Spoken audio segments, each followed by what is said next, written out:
Buenas tardes, Dios les bendiga. Estamos iniciando nuestra segunda clase por la gracia de Dios. Señor, te damos gracias porque tú eres bueno, Señor, porque tu misericordia es para siempre y tu verdad es por todas las generaciones, Dios. Te agradecemos este tiempo, te pedimos que hables a nuestro corazón, por favor, que esto quede guardado para que luego lo podamos compartir. Vamos a estar viendo, por favor, Hechos capítulo 2, verso 14. Nos quedamos en que todos se burlaban diciendo que estaban ebrios. Entonces aquí está la respuesta de Pedro. Dice en el 14: entonces Pedro, poniéndose en pie con los 11, alzó la voz y les habló diciendo: varones judíos y todos los que habitáis en Jerusalén, esto os sea notorio y oíd mis palabras. Porque estos no están ebrios como vosotros suponéis, puesto que es la hora tercera del día. Mas esto es lo dicho por el profeta Joel. Les empieza a describir aquí toda una escritura que viene en Joel. Ahorita hablamos de eso. Dice entonces en el 14, Pedro poniéndose en pie con los 11. Nota que dice con los 11, entonces ya eran 12 con Pedro. Entonces vemos aquí que Matías fue aceptado y quedó escrito para la posteridad que Matías formaba parte de los 12. Alzó la voz. Si te fijas tú, es la primera vez que Pedro se pone a hablar en público, la primera vez que Pedro predica a Jesucristo, y vamos a estar viendo cómo la razón de su predicación es Cristo, nada más que Cristo. Dice: no están ebrios como vosotros suponéis, puesto que es la hora tercera del día, a las 9 de la mañana. Son pocos los que andan ebrios a las 9 de la mañana. Y bueno, vamos a leer algo que viene en el libro de Joel. Y precisamente gracias a Dios porque nos permite estudiar a fondo todo este asunto. Porque mira, por este mundo anda mucha gente enseñando las doctrinas o la palabra de Dios de alguna manera fragmentada o de alguna manera, diríamos, fuera de contexto. Si tú lees esto, mira, esto que dice Pedro se lo está diciendo a personas que conocían las escrituras, personas que ya conocían todo el libro de Joel, personas que estaban familiarizadas con todos estos asuntos doctrinales. Pero mira, si tú lo lees así nada más, y bueno, más bien no tú, si ves esto pudiera servir para que algún indocto o inconsistente predicara alguna falsa doctrina. Mira, fíjate bien, dice: mas esto es lo dicho por el profeta Joel, y en los postreros días, dice Dios, derramaré de mi espíritu sobre toda carne, y vuestros hijos y vuestras hijas profetizarán, vuestros jóvenes verán visiones, y vuestros ancianos soñarán sueños. Y de cierto sobre mis siervos y sobre mis siervas en aquellos días derramaré de mi espíritu y profetizarán, y daré prodigios arriba en el cielo y señales abajo en la tierra, sangre y fuego y vapor de humo. El sol se convertirá en tinieblas y la luna en sangre, antes que venga el día del Señor grande y manifiesto, y todo aquel que invocar el nombre del Señor será salvo. Si esto lo enseñara cualquier persona y se lo enseña a alguien que nunca o que no ha profundizado en las escrituras y en la Biblia, esto pareciera como que Dios dice que es fácil recibir el Espíritu Santo y que es fácil, el derramamiento es como cosa simple, ¿no? Así como que algo muy fácil de alcanzar. ¿Por qué? Porque no estamos, Pedro no está explicando todo el libro de Joel porque no era necesario, todos lo conocían. Pero mira, si tú lees el libro de Joel, precisamente Dios hablándole a su pueblo les dice que va a venir un problema muy grande, va a venir un enemigo, que es un enemigo muy fuerte, y todo esto es una profecía, ¿no? A todo el pueblo de Israel le dice que le va a ir mal por cuanto se han apartado de Dios. Y viene aquí descrito cómo será el castigo, cómo será todo este asunto. Pero también si tú lees el libro de Joel, se ha cumplido una parte, pero falta por cumplir otra. Entonces, miren, dice Dios, bueno, les dice que les va a ir muy mal, pero les dice que hay esperanza. Y luego les dice que Dios es un Dios tardo para la ira y grande en misericordia. Y vea usted, en el capítulo 2, verso 12, dice: por eso pues ahora, dice Jehová, convertíos a mí con todo vuestro corazón, con ayuno y lloro y lamento. Rasgad vuestro corazón y no vuestros vestidos, y convertíos a Jehová vuestro Dios, porque misericordioso es y clemente, tardo para la ira y grande en misericordia, y que se duele del castigo. ¿Quién sabe si volverá y se arrepentirá y dejará bendición tras de él? Esto es, ofrenda y libación para Jehová nuestro Dios. Entonces, para poder recibir el Espíritu Santo, para poder estar en la capacidad de que si invocas al Señor serás salvo, pues no es nomás así que ya llegué, ¿no?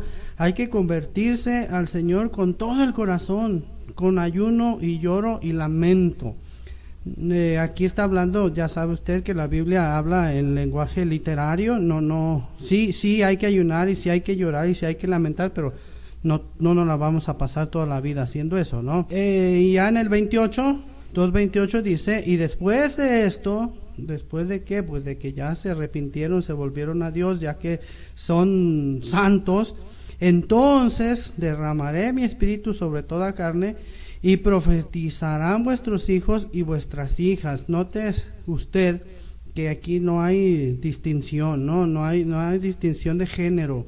El Señor Dios siempre tiene equidad de género, mucho antes que los diputados. Dice: vuestros ancianos soñarán sueños y vuestros jóvenes verán visiones. Ahora entiendo por qué yo siempre tengo sueño. Y si te fijas, si ya lo notaste, Joel dice primero que profetizarán vuestros hijos y vuestras hijas y primero los ancianos soñarán sueños y vuestros jóvenes verán visiones. Y Pedro lo cita al revés, dice: vuestros jóvenes verán visiones y vuestros ancianos soñarán sueños. Es de esos asuntos que hay que, ¿cómo diríamos? Notar. Cuando estás leyendo la Biblia, no la leas así nada más como un libro cualquiera, como tinta seca sobre papel. Es la palabra de Dios. Entonces, volviendo a Hechos, dice aquí que en el 2:22: varones israelitas, oíd estas palabras. Jesús Nazareno, varón aprobado por Dios entre vosotros, con las maravillas, prodigios y señales que Dios hizo entre vosotros por medio de él, como vosotros mismos sabéis, a este, entregado por el determinado consejo y anticipado conocimiento de Dios, prendisteis y matasteis por manos de inicuos, crucificándole. ¿Notas tú el tono de la predicación? ¿Notas tú cómo les está en cierta forma reclamando? Ustedes lo mataron, ustedes lo condenaron a muerte y murió a manos de inicuos. Pero dice: al cual Dios levantó suelto los dolores de la muerte, por cuanto era imposible que fuese retenido por ella. Últimamente estamos cantando una alabanza que dice que la tumba no te pudo contener porque tú tienes corona de vencedor. Si tú la oyes en inglés tiene como más sentido.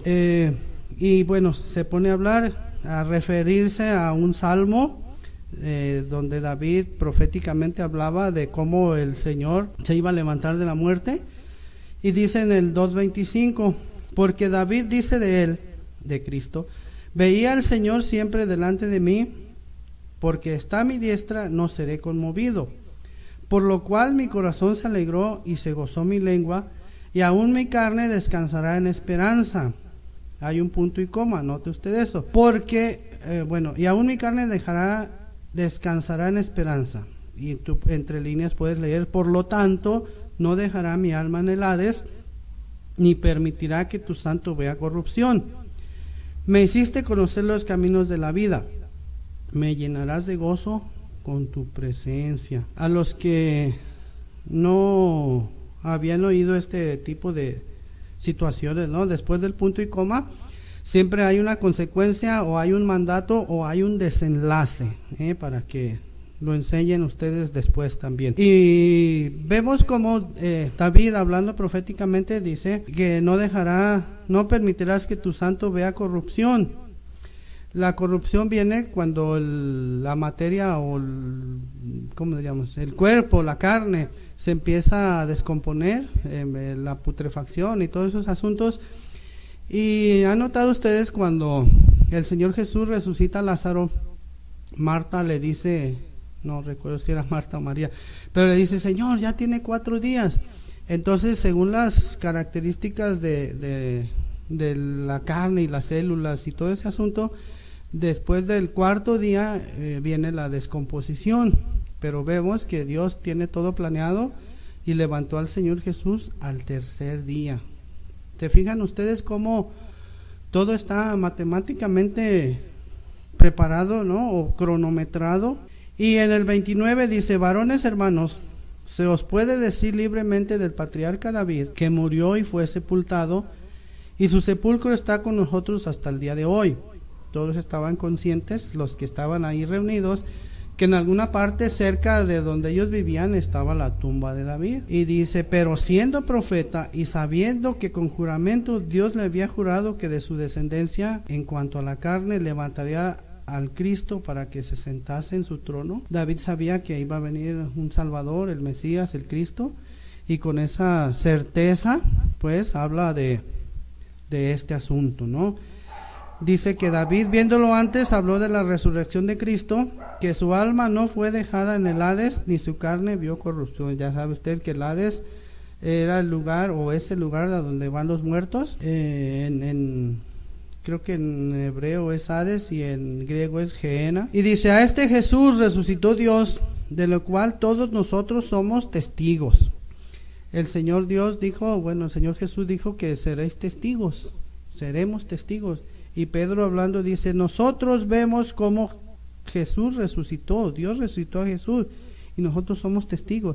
Y a eso hemos sido llamados nosotros también, ¿no? A ser testigos de la resurrección de Cristo, ¿no? Así que, exaltado por la diestra de Dios y habiendo recibido del Padre la promesa del Espíritu Santo, ha derramado esto que vosotros veis y oís. Se fijan que Joel decía o dijo que iba a derramar su espíritu. Bueno, aquí ya lo derramó, aquí se está cumpliendo. Dice, porque David no subió a los cielos, pero él mismo dice, dijo el Señor a mi Señor, siéntate a mi diestra hasta que ponga a tus enemigos por estrado de tus pies. Sepa pues ciertísimamente toda la casa de Israel que a este Jesús a quien vosotros crucificasteis, Dios le ha hecho Señor y Cristo. ¿Se fijan con qué autoridad hablaba Pedro? Con qué autoridad les dice al pueblo, ustedes lo crucificaron, ustedes lo negaron, ustedes lo entregaron a la muerte, pero ciertísimamente les digo que Dios a Jesús lo hizo Señor y Cristo. Y note usted, verso 37, al oír esto se compungieron de corazón y dijeron a Pedro y a los otros apóstoles, varones, hermanos, ¿qué haremos? Se fijan ustedes cómo en la clase anterior vimos cómo decían, pero ¿cómo? Estos siendo galileos, ¿por qué hablan así? Y vemos cómo pasaron de ser estos simples galileos pueblerinos analfabetos, ven cómo aquí ya les llaman varones. Hay una diferencia entre, el adjetivo un tanto despectivo de Galileo y ahora le dicen varones. Por eso hay muchas iglesias que cuando te saludan te dicen, ¿cómo está, varón? En el verso 38, Pedro les dijo, arrepentíos y bautícese cada uno de vosotros en el nombre de Jesucristo para perdón de los pecados y recibiréis el don del Espíritu Santo. Entonces, para que estas personas pudieran recibir el don del Espíritu Santo había que arrepentirse. Ya saben ustedes que arrepentirse significa cambio de mente, cambio de dirección, cambio de pensamiento, pero también cambio de comportamiento. Entonces, cambien de comportamiento, cambien de mente, cambien de actitud y bautícese cada uno de vosotros en el nombre de Jesucristo para perdón de los pecados. Y mire, cuando de repente te vas a encontrar gente que te pregunta, oye, ¿a qué iglesia vas? No, pues a tal iglesia. ¿Y ustedes creen en el bautismo del Padre, el Hijo y el Espíritu Santo o nomás en el de Jesucristo? Y si tú le dices que en el del Padre, el Hijo y el Espíritu Santo, te van a decir, es que estás mal, porque la Biblia enseña que hay que bautizarse en el nombre de Jesucristo.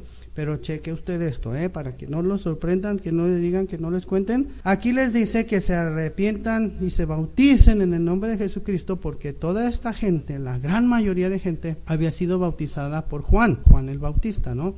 Entonces ya tenían una parte, ya habían sido bautizados en el nombre del Padre. Ahora faltaba en el nombre del Hijo para que recibieran el Espíritu Santo. Así que no se deje sorprender. 39. Porque para vosotros es la promesa y para vuestros hijos y para todos los que están lejos, para cuantos el Señor nuestro Dios llamare. ¿Te fijas cómo empieza a abrirse el panorama, empieza a abrirse el camino de la salvación, empieza a abrirse para todo el que quiera?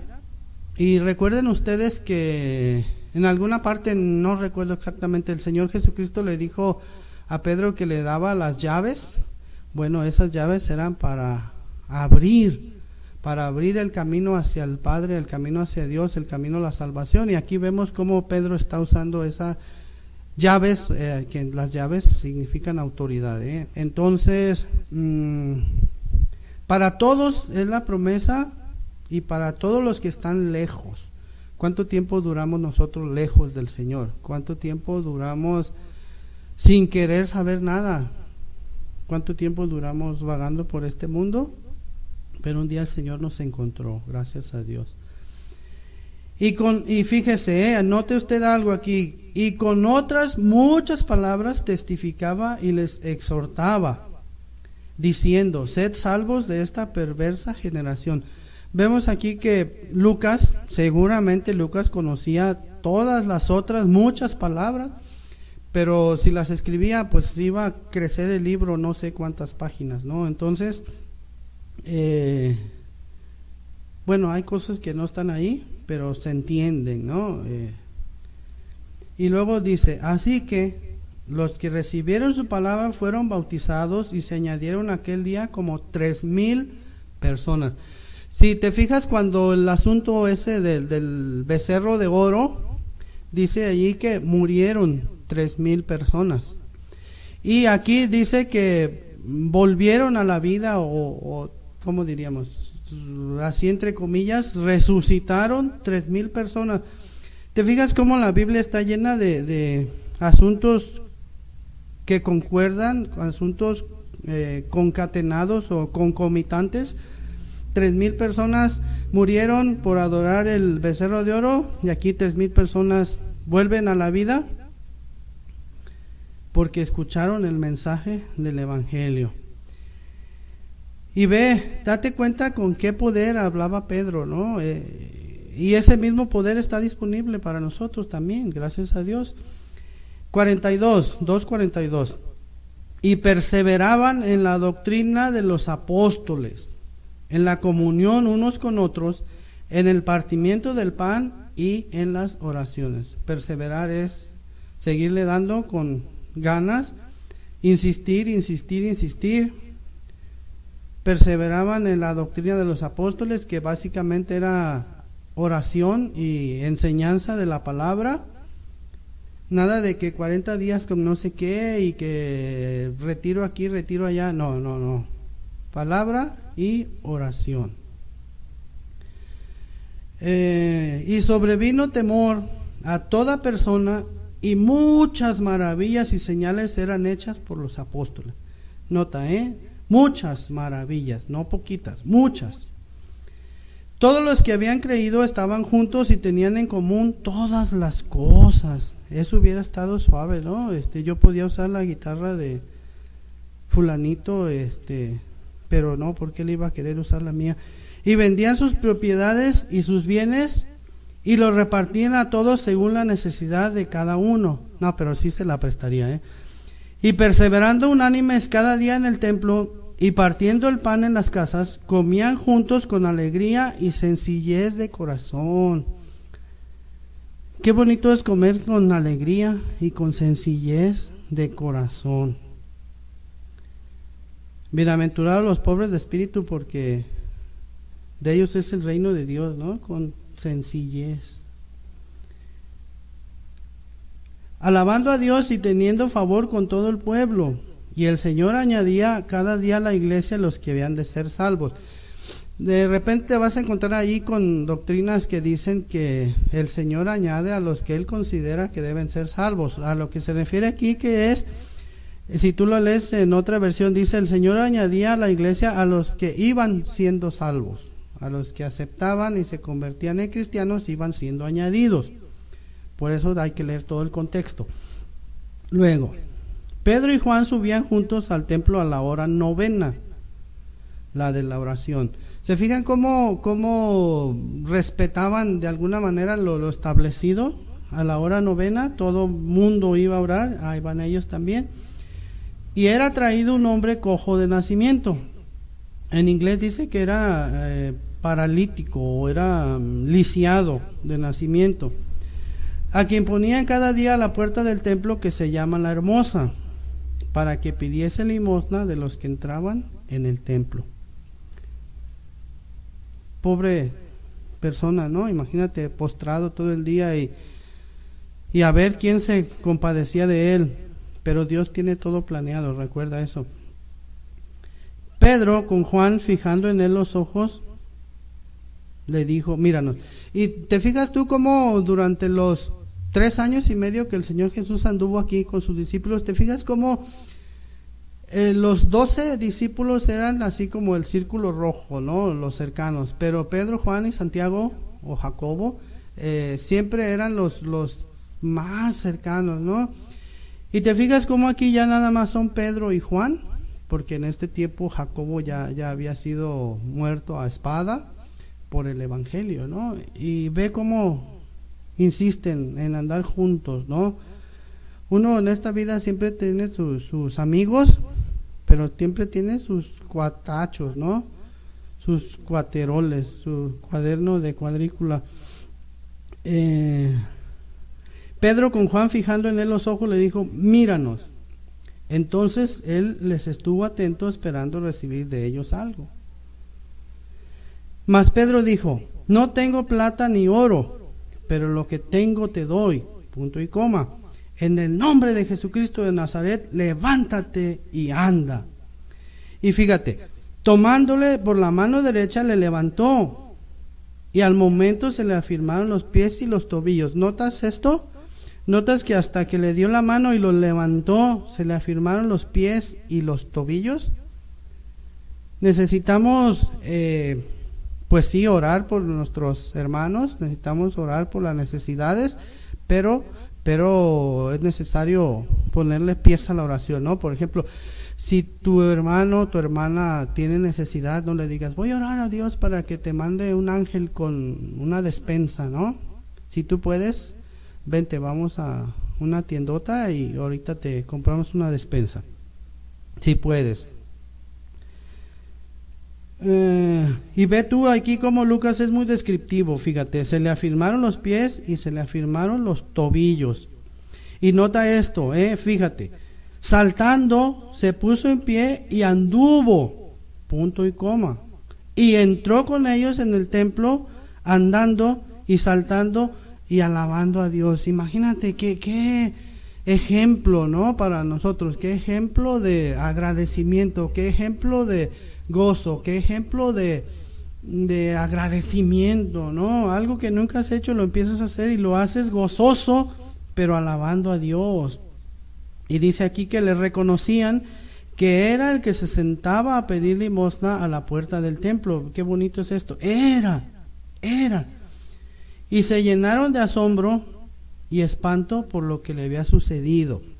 ¿Por qué de espanto y de asombro? Mira, antes de que el Señor Jesucristo viniera, no existía el ministerio de sanidad, no existía, son pocos los casos que registra la Biblia de sanidad, pero el Señor Jesucristo inauguró el don o el ministerio de sanidad y el ministerio de echar fuera demonios. Y es bonito notar, darse cuenta aquí cómo el Señor Jesús ya no está, pero les dijo, me seréis testigos.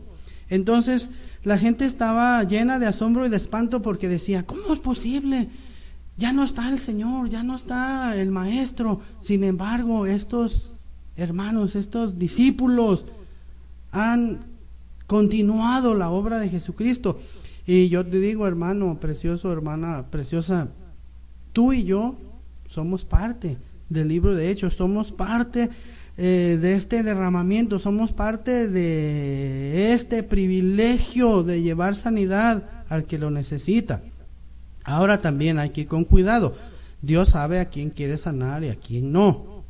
También hay otra corriente de pensamiento entre los cristianos que dice que Dios está obligado a sanar. No es así, Dios es soberano.